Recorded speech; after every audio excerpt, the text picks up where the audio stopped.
नमस्कार दोस्तों, विकास एकेडमी गुना एमपी में आपका स्वागत है। आज हम आपके लिए लेकर आए हैं MP police 2017 previous year question paper series में पेपर नंबर 5, जिसमें आपको जीके जीएससी क्वेश्चन सॉल्व करवाए जाएंगे। चलिए शुरू करते हैं। उससे पहले अगर आप हमारे इस चैनल पर नए हो तो हमारे इस चैनल को सब्सक्राइब जरूर कर लेना और बेल आइकन दबाना, जिससे आगे आने वाले अन्य वीडियो के नोटिफिकेशन आपको जल्द से जल्द मिल सकें। हमारी इस वीडियो को आप व्हाट्सएप, इंस्टाग्राम आदि एजुकेशन ग्रुप में शेयर करना, जिससे ये वीडियो उन लोगों तक पहुंच सके जो एमपी पुलिस 2020-21 की तैयारी करना चाहते हैं। तो चलिए शुरू करते हैं। क्वेश्चन नंबर 1 दिया गया है कि किस वर्ष भारत में बाघ परियोजना का लोकार्पण हुआ था। नंबर 1 2004-05, नंबर 2 1983-84, नंबर 3 2013-14 या नंबर 4 1973-74। तो इस क्वेश्चन का राइट आंसर कौन सा है अपना 1973-74 में, यानी भारत में प्रोजेक्ट टाइगर, जिसे बाघ संरक्षण परियोजना के नाम से भी जाना जाता है, 1973-74 में शुरू किया गया था। इसे शुरू करने का श्रेय राजस्थान के कैलाश सांग्राल्या को जाता है। उनके माध्यम से यह परियोजना शुरू की गई थी और यह परियोजना भारत में सबसे पहले जिम कॉर्बेट नेशनल पार्क, किसकी बात चल रही है, जिम कॉर्बेट नेशनल पार्क, जो कि कहाँ पर अपने उत्तराखंड में स्थित है, वहाँ पर प्रारंभ की गई थी। जिम कॉर्बेट कौन नेशनल पार्क, जो कि उत्तराखंड में है। चलिए अगले क्वेश्चन की ओर चलते हैं। अगला क्वेश्चन दिया गया कि किस वर्ष भारत एक गणराज्य बना था। नंबर 1 1956, नंबर 2 1950, नंबर 3 1952 या नंबर 4 1947। तो इस क्वेश्चन का राइट आंसर कौन सा है अपना 1950, यानी कि भारत 26 जनवरी 1950 को संविधान को लागू करके, कब की बात चल रही है अपनी, 26 जनवरी 1950 को संविधान को लागू करके भारत गणतंत्र बन गया था। अर्थात कि भारत का संविधान कब लागू हुआ था, 26 जनवरी 1950 को हुआ था। चलिए अगले क्वेश्चन की ओर चलते हैं अपन। अगला क्वेश्चन दिया गया है, भारतीय तटरक्षक बल की महानिदेशक बनने वाले प्रथम प्रत्यक्ष प्रविष्ट तटरक्षक अधिकारी कौन है। Number 1 Rajendra Singh, number 2 Krishna Chaudhary, number 3 Prabhakar Chaudhary, number 4 HCL Bisht. तो इस क्वेश्चन का राइट आंसर क्या है। इसका राइट आंसर देखने से पहले आपको बता दूं कि दोस्तों ये क्वेश्चन क्या करंट अफेयर्स का है। तो उस समय जो हमारे तटरक्षक बल, जिसे इंडियन कोस्ट गार्ड के नाम से जाना जाता है, उसके प्रमुख कौन थे, तो हमको ये बताना है। तो चलिए देखते हैं इस क्वेश्चन का राइट आंसर अपना कौन सा है। इस क्वेश्चन का राइट आंसर कौन सा अपना राजेंद्र सिंह है। कौन है, राजेंद्र सिंह है। तो इस क्वेश्चन से ये निष्कर्ष निकलता है कि जितनी भी भारत में सेनाएं, अर्धसैनिक बल जैसे CRPF, SSB, ITBP आदि हैं, उनकी आप प्रमुख जरूर से जरूर याद करके जाना, उनसे क्वेश्चन बनता है। अब बात करते हैं भारतीय तटरक्षक बल, जिसे इंडियन कोस्ट गार्ड के नाम से जाना जाता है, और इसकी स्थापना कब हुई थी अपनी 1978 में इसकी स्थापना की गई थी। चलिए अगले क्वेश्चन की ओर चलते हैं। अगला क्वेश्चन दिया गया कि मेघालय के वर्तमान में राज्यपाल कौन है। तो दोस्तों ये हमारा क्वेश्चन में क्या है, करंट अफेयर्स का है। तो यह 2017 में पूछा गया था। तो उस समय मेघालय के राज्यपाल कौन थे, हमको ये बताना है। तो इसका राइट आंसर चलिए देखते हैं क्या है। इसका राइट आंसर कौन सा है, बनवारी लाल पुरोहित, यानी मेघालय के उस समय 2017 में राज्यपाल कौन थे, बनवारी लाल पुरोहित थे। तो आप क्या करना, इस क्वेश्चन के अनुसार आप 2021-20 में 28 राज्य के सभी मुख्यमंत्री और राज्यपाल जरूर से जरूर याद कर लेना, जिससे कि आपको एग्जाम में कोई दिक्कत ना आए। तो चलिए अगले क्वेश्चन की ओर चलते हैं। अगला क्वेश्चन दिया है कि भारतीय नौसेना के प्रमुख कौन हैं। दोस्तों यह क्वेश्चन भी हमारा करंट अफेयर्स का है। 2017 में भारतीय सेना के प्रमुख कौन थे, हमको ये बताना है। तो चलिए शुरू करते हैं। चलिए देखते हैं इसका राइट आंसर कौन सा है।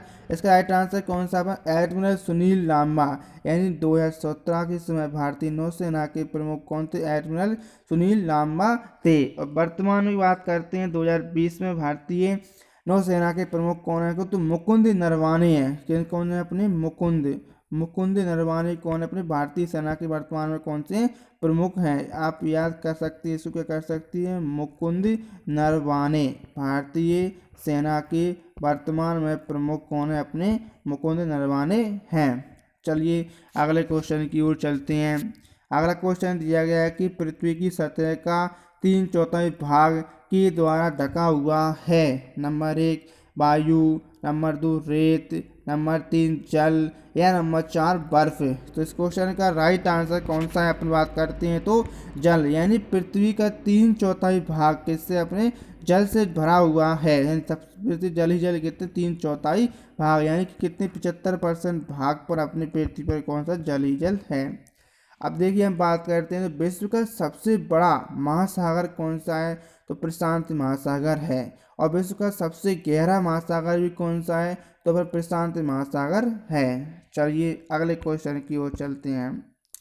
अगला क्वेश्चन दिया गया कि दादा साहब फाल्के पुरस्कार निम्न के लिए प्रदान किया जाता है। नंबर 1 साहित्य के लिए, नंबर 2 समाज के लिए, नंबर 3 ड्रामा के लिए या नंबर 4 फिल्म के लिए। तो इस क्वेश्चन का राइट आंसर कौन सा है? अपना फिल्म के लिए। दादा साहब फाल्के पुरस्कार हर वर्ष फिल्म के क्षेत्र में दिया जाता है। इस पुरस्कार की स्थापना कब हुई थी? अपनी 1969 में दादा साहब फाल्के की जयंती पर इसकी स्थापना की गई थी। और यह पुरस्कार सबसे पहले देविका रानी रोरे को दिया गया था। और करंट की बात करते हैं तो 2019 में यह पुरस्कार किसको दिया गया? अपने अमिताभ बच्चन को यह पुरस्कार 2019 में दिया गया है। किस में दिया? करंट में। आप इसको जरूर से जरूर याद कर लें, किसको दिया गया? अमिताभ बच्चन को। चलिए अगले क्वेश्चन की ओर चलते हैं। अगला क्वेश्चन दिया गया संविधान से। क्वेश्चन है कि भारतीय संविधान का कौन सा अनुच्छेद बोलने की स्वतंत्रता तथा अभिव्यक्ति के अधिकार की प्रत्याभूति करता है? नंबर 1 अनुच्छेद 22, नंबर 2 अनुच्छेद 20, नंबर 3 अनुच्छेद 19 या नंबर 4 अनुच्छेद 21। तो इस क्वेश्चन का राइट आंसर कौन सा है? अपना अनुच्छेद 19, यानी भारतीय संविधान का अनुच्छेद 19 बोलने की स्वतंत्रता अभिव्यक्ति का अधिकार देता है। अब बात करते हैं भारतीय संविधान में कितने अपने 7 मूल अधिकार दिए गए हैं। कितने मूल अधिकार? 7 मूल अधिकार अपने संविधान में दिए गए थे, लेकिन वर्तमान में अपने कितने रह चुके हैं? 6 मूल अधिकार रह गए हैं। संविधान में हमारे में कितने 22 से कितने भाग हैं? कितने 22 भाग हैं, 12 अनुसूचियां हैं और कितनी 12 अनुसूचियां और 395 अपने क्या अनुच्छेद दिए गए हैं। चलिए अगले क्वेश्चन की ओर चलते हैं। अगला क्वेश्चन दिया गया है कि मध्य प्रदेश उच्च न्यायालय का प्रधान आसन कहाँ है? Number 1 Indore, number 2 Gwalior, number 3 Jabalpur या नंबर 4 भोपाल। तो इस क्वेश्चन का राइट आंसर कौन सा है? अपना जबलपुर है। यानी इस क्वेश्चन में पूछा गया था कि मध्य प्रदेश की उच्च न्यायालय का मुख्यालय कहाँ पर स्थित है? तो कहाँ पर स्थित है? जैसा कि हम जानते हैं जबलपुर में स्थित है। 1956 से पहले मध्य प्रदेश की उच्च न्यायालय कहाँ पर? नागपुर महाराष्ट्र में थी। जैसे ही 1956 में मध्य प्रदेश बना तो उसका मुख्यालय कहाँ पर? जबलपुर में ट्रांसफ़र कर दिया गया है। इसकी 2 खंडपीठ हैं, कौन सी हैं? एक इंदौर और दूसरी ग्वालियर है। चलिए अगले क्वेश्चन की ओर चलते हैं। अगला क्वेश्चन दिया गया कि पगारा बांध कहाँ स्थित है? Number 1 Morena, number 2 Solapur, number 3 Ujjain या नंबर 4 बालाघाट। तो इस क्वेश्चन का राइट आंसर कौन सा? अपना मुरैना, यानी पगारा बांध कहाँ पर स्थित है? अपने मुरैना में स्थित है। अब मध्य प्रदेश के अन्य बांधों की बात करते हैं तो अपना गांधी सागर बांध कहाँ पर स्थित है? कौन सी बात चल रही है अपनी? गांधी सागर बांध कहाँ पर? चंबल नदी पर स्थित है। वो भी कहाँ पर स्थित है? अपनी मंदसौर में स्थित है गांधी सागर बांध। दूसरा आता है अपना कौन सा? राजघाट बांध। राजघाट बांध कहाँ पर स्थित है? अपनी बेतवा नदी पर स्थित है राजघाट बांध। और ये कहाँ पर? अपने यूपी के ललितपुर में बांध बनाया गया। ये यूपी और एमपी का संयुक्त परियोजना है। और तीसरी बात कर लेते हैं अपन बाणसागर परियोजना। तो यह 3 राज्यों की संयुक्त परियोजना है और मध्य प्रदेश की शहडोल जिले के देवलोन में बांध का निर्माण किया गया है। यह परियोजना एमपी, यूपी और बिहार की संयुक्त परियोजना है और ये किस नदी पर? सोन नदी पर यह बनी हुई है। चलिए अगले क्वेश्चन की ओर चलते हैं। अगला क्वेश्चन दिया गया कि केंद्र सरकार के सभी मंत्रियों की नियुक्ति किसके द्वारा की जाती है। नंबर 1 सर्वोच्च न्यायालय के मुख्य न्यायाधीश, नंबर 2 राष्ट्रपति, नंबर 3 उपराष्ट्रपति, यह नंबर 4 प्रधानमंत्री। तो इस क्वेश्चन का राइट आंसर कौन सा है अपना, राष्ट्रपति। यानी केंद्र सरकार के सभी मंत्रियों की नियुक्ति प्रधानमंत्री की सलाह पर कौन करता है, अपना राष्ट्रपति करता है।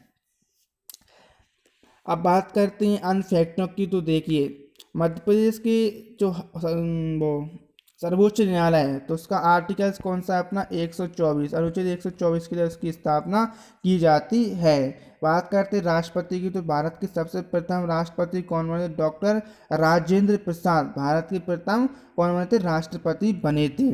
और प्रथम उपराष्ट्रपति कौन है, डॉक्टर सर्वपल्ली राधाकृष्णन भारत के प्रथम उपराष्ट्रपति हैं।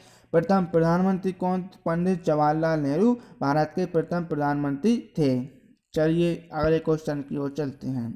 अगला क्वेश्चन दिया गया कि भारतीय रिजर्व बैंक का मुख्यालय कहाँ पर स्थित है। Number 1 Kolkata, number 2 Mumbai, number 3 Indore, या नंबर 4 नई दिल्ली। तो इस क्वेश्चन का राइट आंसर कौन सा है अपना, मुंबई। यानी भारतीय रिजर्व बैंक आरबीआई का मुख्यालय कहाँ पर स्थित है, अपने मुंबई शहर में स्थित है। अब बात करते हैं आरबीआई की मुख्यालय की। तो आरबीआई की स्थापना कब हुई थी, अपनी सबसे पहले जानते हैं। तो 1935 के अधिनियम में के तहत इसकी स्थापना कर दी गई थी। आरबीआई की स्थापना 1935 में हुई थी। और इसका राष्ट्रीयकरण कब हुआ था अपना, 1949 में आरबीआई का राष्ट्रीयकरण कर दिया गया था। और भारत के पहले मतलब प्रथम भारतीय इसके गवर्नर कौन बने थे, सी डी देशमुख प्रथम भारतीय थे जो इसके गवर्नर बने थे। और वर्तमान में इसके गवर्नर कौन है, अपने शक्तिकांत दास। याद रखना करंट में आरबीआई बैंक की गवर्नर कौन है, शक्तिकांत दास इसके गवर्नर हैं। चलिए अगले क्वेश्चन की ओर चलते हैं। अगला क्वेश्चन दिया गया है कि NH-40A जो कि कंडूनूर से प्रारंभ होता है भारत का सबसे छोटा राष्ट्रीय राजमार्ग है, इसकी लंबाई क्या है। Number 1 8 kilometre, number 2 5 kilometre, number 3 10 kilometre, या नंबर 4 6 किलोमीटर। तो इस क्वेश्चन का राइट आंसर कौन सा है अपना, 6 किलोमीटर। यानी भारत का सबसे छोटा राष्ट्रीय राजमार्ग यानी कहें कौन सा है अपना, NH-47A भारत का सबसे छोटा राष्ट्रीय राजमार्ग है, जिसकी कुल लंबाई कितनी, 6 किलोमीटर है। यह किस भारत के केरल राज्य में स्थित है जो कि गंटनूर से प्रारंभ होता है। ये कितना सबसे छोटा राष्ट्रीय राजमार्ग है, वेलिंगटन द्वीप पर स्थित है। बात करते हैं भारत का सबसे लंबा राष्ट्रीय राजमार्ग कौन सा है अपना, NH कौन सा हो चुका है अपना, पहले तो पर NH-7 था, अब दूसरा हो चुका है, कौन सा देख लेना आप। चलिए अगले क्वेश्चन की ओर चलते हैं। अगला क्वेश्चन दिया गया है कि निम्नलिखित में से कौन वर्ष 2015 के लिए ज्ञानपीठ पुरस्कार के विजेता हैं। नंबर 1 भालचंद्र नेवड़े, नंबर 2 रघुवीर चौधरी, नंबर 3 गिरीश कर्नाड, या नंबर 4 संजय घोष। तो इस क्वेश्चन का राइट आंसर कौन सा है अपना, रघुवीर चौधरी। कौन है अपना, रघुवीर चौधरी है। ज्ञानपीठ पुरस्कार की बात करते हैं। ज्ञानपीठ पुरस्कार साहित्य के क्षेत्र में दिया जाने वाला सर्वोच्च पुरस्कार है। इसकी स्थापना कब हुई थी, अपने 1965 में इसकी स्थापना हुई थी। और सबसे पहले ये किस व्यक्ति को दिया गया था, श्री शंकर कुरूप नाम के एक व्यक्ति हैं, उनको ये साहित्य पुरस्कार सबसे पहली बार दिया गया था। चलिए अगले क्वेश्चन की ओर चलते हैं। अगला क्वेश्चन है सिख के धर्म से। क्वेश्चन क्या है कि सिखों के तीसरे गुरु कौन थे। नंबर 1 गुरु अर्जुन देव, नंबर 2 गुरु अंगद देव, नंबर 3 गुरु गोविंद सिंह, या नंबर 4 गुरु अमरदास। तो इस क्वेश्चन का राइट आंसर कौन सा अपना, गुरु अमरदास। सिखों के तीसरे गुरु कौन थे, अपने गुरु अमरदास थे। देखिए गुरु अर्जुन देव हैं वो सिखों के कौन से 5वें गुरु थे। गुरु अर्जुन देव कौन से थे, अपने 5वें क्रम के थे। गुरु अंगद की बात करते हैं जिस कौन से अपने 2 क्रम के गुरु थे। और गुरु गोविंद सिंह सिखों के कौन से अपने 10वें गुरु थे। कौन से गुरु थे अपने, ये 10वें गुरु थे। गुरु गोविंद सिंह कौन से थे, अपने 10वें गुरु थे। और जो गुरु अमरदास है ये सिखों के कौन से तीसरे गुरु थे, गुरु अमरदास थे, सिख के धर्म के तीसरे गुरु। अब सिख धर्म की स्थापना किसने की थी, तो गुरु नानक जो कि सिख धर्म के प्रथम गुरु हैं, उनके द्वारा सिख धर्म की स्थापना की गई थी। और सिखों के अंतिम गुरु कौन थे, तो 10वें गुरु गुरु गोविंद सिंह हैं। चलिए अगले क्वेश्चन की ओर चलते हैं। अगला क्वेश्चन दिया गया है कि भारत में पहले एशियाई खेलों का आयोजन कब हुआ था। नंबर 1 1950, नंबर 2 1952, नंबर 3 1951 या नंबर 4 1953। तो इस क्वेश्चन का राइट आंसर कौन सा है अपना 1951। एशियाई खेलों का आयोजन भारत में पहली बार कब हुआ था, 1951 में हुआ था। दोस्तों भारत में एशियाई खेलों का आयोजन 2 बार हो चुका है। एक 1951 में कहाँ हुआ था, अपने नई दिल्ली में। यह ध्यान रखना कहाँ पर हुआ था, अपनी नई दिल्ली में हुआ था, 1951 में हुआ था। और दूसरा कब हुआ शायद अपना 1982 है, और वो भी कहाँ पर नई दिल्ली में इनका आयोजन किया गया था। चलिए अगले क्वेश्चन की ओर चलते हैं। अगला क्वेश्चन दिया गया है कि अंतर्राष्ट्रीय श्रम दिवस किस दिन मनाया जाता है। नंबर 1 मई, नंबर 2 17 मई, नंबर 3 10 दिसंबर या नंबर 4 5 जून। तो इस क्वेश्चन का राइट आंसर कौन सा अपना 1 मई को है। यानी कि अंतर्राष्ट्रीय श्रम दिवस, जिसे अपन क्या कहते हैं, मजदूर दिवस के नाम से भी जानते हैं, वह कब मनाया जाता है, 1 मई को मनाया जाता है। चलिए अगले क्वेश्चन की ओर चलते हैं। अगला क्वेश्चन दिया गया कि भारत के उपराष्ट्रपति को राज्यसभा और लोकसभा दोनों सदस्यों के द्वारा चुना जाता है। नंबर 2 मात्र राज्यसभा के सदस्यों द्वारा चुना जाता है। नंबर 3 मात्र लोकसभा के सदस्यों द्वारा चुना जाता है या नंबर 4 राष्ट्रपति के द्वारा नियुक्त किया जाता है। तो इस क्वेश्चन का राइट आंसर कौन सा है अपना, तो ये चलिए देखते हैं। इसका राइट आंसर कौन सा है अपना, राज्यसभा और लोकसभा दोनों सदस्यों द्वारा चुना जाता है। यानी भारत का जो उपराष्ट्रपति होता है वह लोकसभा और राज्यसभा दोनों में जो सदस्य होते हैं उनके द्वारा क्या उसका चुनाव किया जाता है। बात करते हैं राष्ट्रपति की, तो राष्ट्रपति में क्या लोकसभा, राज्यसभा और राज्यों की जो विधानसभा होती हैं, विधानसभा भी के सदस्य उसको राष्ट्रपति का चुनाव करते हैं। और राष्ट्रपति के चुनाव कैसा होता है, एकल संक्रमत पद्धति प्रणाली के द्वारा होता है। चलिए अगले क्वेश्चन की ओर चलते हैं। अगला क्वेश्चन दिया गया कि जिन जिलों से कर्क रेखा नहीं गुजरती है, कौन से जिलों से कर्क रेखा नहीं गुजरती है। शाहपुर और राजगढ़, नंबर 2 इंदौर और बालाघाट, नंबर 3 भोपाल और जबलपुर या नंबर 4 रतलाम और उज्जैन। तो इस क्वेश्चन का राइट आंसर आपको दिख रहा होगा, इंदौर और बालाघाट से क्या गुजरती है, कर्क रेखा नहीं गुजरती है। बात करते हैं तो मध्य प्रदेश में कितने 14 जिलों से होकर अपनी किया जाती है, कर्क कितने 14 जिलों से होकर गुजरती है। इसके लिए एक ट्रिक है, ट्रिक का नाम क्या है, रहुआ, राशि, भमरासा, दमजब, कटनी, उमरासा। यानी जो 14 जिले हैं वो 14 जिलों इस ट्रिक के अंतर्गत आ जाते हैं। और इस क्वेश्चन का राइट आंसर क्या है अपना इंदौर और बालाघाट, जहाँ से कर्क रेखा नहीं गुजरती है। चलिए अगले क्वेश्चन की ओर चलते हैं। तो दोस्तों ये थे हमारे क्या 2017 के पेपर नंबर 5 के जीके के क्वेश्चन, जिसमें हमने एमपी जीके और भारत की जीके संबंधित क्वेश्चनों को सॉल्व किया है। अब चलिए हम चलते हैं विज्ञान के क्वेश्चनों पर। तो चलिए चलते हैं। उससे पहले अगर आप हमारे इस चैनल पर नए हैं तो हमारे इस चैनल को सब्सक्राइब जरूर कर लेना और बेल आइकन दबाना, जिससे जल्द से जल्द आपको आने वाली वीडियो की नोटिफिकेशन मिल सके। और साथ ही आप इस वीडियो को व्हाट्सएप, फेसबुक, इंस्टाग्राम जो भी आपका एजुकेशन ग्रुप है उस पर शेयर करना, जिससे ये वीडियो उन लोगों तक पहुंच सके जो इस एमपी पुलिस 2020 देना चाहते हैं। तो चलिए चलते हैं। क्वेश्चन नंबर दिया गया है कि मुलायम धातु जिन्हें आसानी से काटा जा सकता है कौन सी हैं। नंबर 1 पारा और जस्ता, नंबर 2 सोडियम और पोटेशियम, नंबर 3 सोडियम तथा टिन या नंबर 4 पोटेशियम तथा जस्ता। तो इस क्वेश्चन का राइट आंसर कौन सा है, सोडियम और पोटेशियम। सोडियम और पोटेशियम दो ऐसी धातु हैं जिनको आसानी से चाकू के द्वारा काटा जा सकता है। चलिए अगले क्वेश्चन की ओर चलते हैं। अगला क्वेश्चन दिया गया है कि निम्नलिखित में से कौन सा ऊर्जा का स्रोत नवीकरणीय नहीं है। नंबर 1 पवन चक्की, नंबर 2 सौर सेल, नंबर 3 नाभिकीय ऊर्जा या नंबर 4 ज्वारीय ऊर्जा। तो इस क्वेश्चन का राइट आंसर कौन सा अपना नाभिकीय ऊर्जा। नवीकरणीय ऊर्जा के स्रोत क्या होते हैं, ऐसे स्रोत जिनको दोबारा से उपयोग किया जा सकता है और जिनके द्वारा क्या प्रदूषण कम फैलता है, उसे हम क्या कहते हैं, नवीकरणीय ऊर्जा के स्रोत कहते हैं। अर्थात जैसे आप देख सकते हैं पवन चक्की में आपको क्या है कि ये कितनी चला सकते हैं वो कभी ख़त्म नहीं होगी और ना ही उससे प्रदूषण होता है। इसे क्या कहते हैं, नवीकरणीय ऊर्जा के स्रोत कहते हैं। तो इनमें से कौन सा नहीं है, आप देख सकते हैं नाभिकीय ऊर्जा, जिससे बहुत सारा प्रदूषण भी फैलता है और इसको रीयूज नहीं किया जा सकता है। चलिए अगले क्वेश्चन की ओर चलते हैं।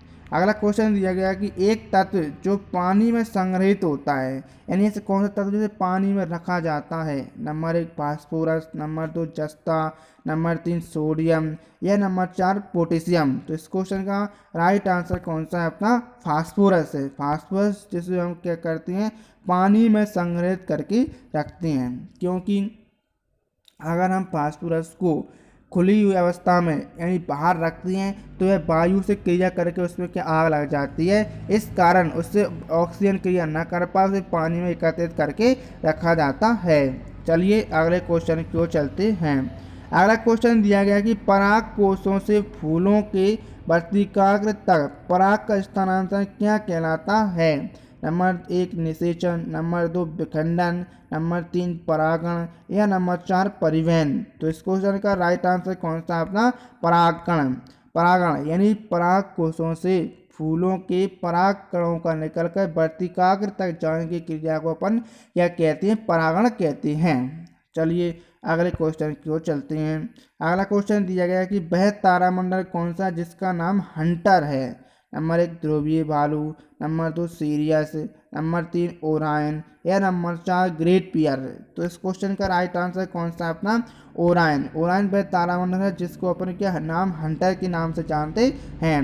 बात करते हैं तो कुल कितने तारामंडल है, अपने पूरे 89 तारामंडल की खोज अभी तक कर ली गई है। चलिए अगले क्वेश्चन की ओर चलते हैं। अगला क्वेश्चन है कि निम्न में से कौन सी गंभीर रोगों की विशेषता नहीं है। नंबर 1 कुछ समय के लिए कार्य व क्षमता प्रभाव होती है। नंबर 2 उपचार के बाद रोगी पूर्ण रूप से ठीक हो जाता है। नंबर 3 वे दीर्घकालिक रोग होते हैं। यह नंबर 4 इसमें वजन की हानि नहीं होती है। इस क्वेश्चन का राइट आंसर कौन सा, अपना वे दीर्घकालिक रोग होते हैं, यानी कि एक गंभीर रोगों की लक्ष्य विशेषता नहीं है, मतलब ये दीर्घकालिक रोग होते हैं। चलिए अगले क्वेश्चन की ओर चलते हैं। अगला क्वेश्चन दिया गया है कि यह शाखा हड्डियों के सिरों को ढकती है और जोड़ों में घर्षण को कम करती है, वह क्या कहलाती है। चलिए देखते हैं कि इसका राइट आंसर क्या, अपनी उपास्थि। उपास्थि वह हड्डी टाइप की होती है जो हमारी क्या करती है, हड्डियों को ढकती है, लेकिन थोड़ा उनसे मिलती जुलती होती है और वह जोड़ों में घर्षण को कम करती है, इसे क्या कहते हैं, उपास्थि कहते हैं। चलिए अगले क्वेश्चन की ओर चलते हैं। क्वेश्चन नंबर दिया गया है अगला कि गाय के बछड़े को क्या कहते हैं। नंबर 1 बिल्ली के बच्चा, नंबर 2 काफ, नंबर 3 बच्चा या नंबर 4 पिल्ला। तो इस क्वेश्चन का राइट आंसर कौन सा है, अपना काफ, यानी गाय के बछड़े को अपन क्या कहते हैं, काफ कहते हैं। चलिए अगले क्वेश्चन की ओर चलते हैं। क्वेश्चन दिया गया है कि लवण विलयन के माध्यम से विद्युत धारा के प्रवाह के कारण यह होता है। नंबर 1 विद्युत प्रभाव, नंबर 2 ताप प्रभाव, नंबर 3 रासायनिक प्रभाव या नंबर 4 चुंबकीय प्रभाव। तो इस क्वेश्चन का राइट आंसर कौन सा, अपना रासायनिक प्रभाव, यानी जब हम क्या है नमक के पानी में बिजली डालते हैं तो उस पर रासायनिक प्रभाव उत्पन्न होता है। चलिए अगले क्वेश्चन की ओर चलते हैं। क्वेश्चन दिया गया है कि पौधों में लचीलापन किसके कारण होता है। नंबर 1 श्लेषोत्तक के कारण, नंबर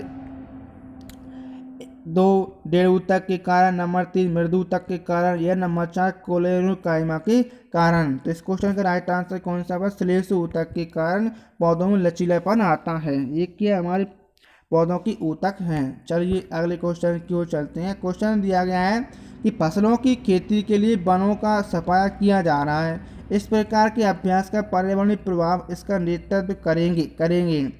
नंबर 1 मृदा जुताई, नंबर 2 मृदा अपरदन, नंबर 3 मृदा प्रदूषण या नंबर 4 मृदा की उर्वरता। तो इस क्वेश्चन का राइट आंसर कौन सा, अपना मृदा अपरदन, यानी फसलों के लिए हम वनों को काट रहे हैं तो इससे क्या मृदा अपरदन की समस्या उत्पन्न होती जा रही है। चलिए अगले क्वेश्चन की ओर चलते हैं। क्वेश्चन नंबर दिया गया कि ओजोन का क्षरण मुख्य रूप से किसके कारण होता है? Number 1 chlorofluorocarbon, number 2 carbon monoxide, number 3 methane, या नंबर 4 सल्फर डाइऑक्साइड। तो इस क्वेश्चन का राइट आंसर कौन सा अपना? क्लोरोफ्लोरोकार्बन, जिसे CFC के नाम से भी जाना जाता है। उसके कारण हमारी ओजोन परत में छिद्र होता जा रहा है।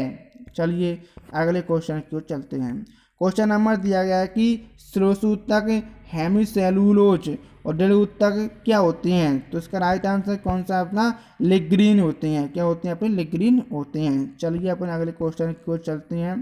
क्वेश्चन नंबर दिया गया अगला कि एक बटन मशरूम का छतरी जैसा गोलाकार भाग होता है, उसे क्या कहते हैं? तो इस क्वेश्चन का राइट आंसर कौन सा? बस छत्र कहते हैं। आपने देखा होगा तो कुकुरमुत्ता होता है, उसमें तो छतरी ही लगी होती है, बटन बटन जैसी होती है, उसे अपन क्या कहते हैं? छत्र कहते हैं।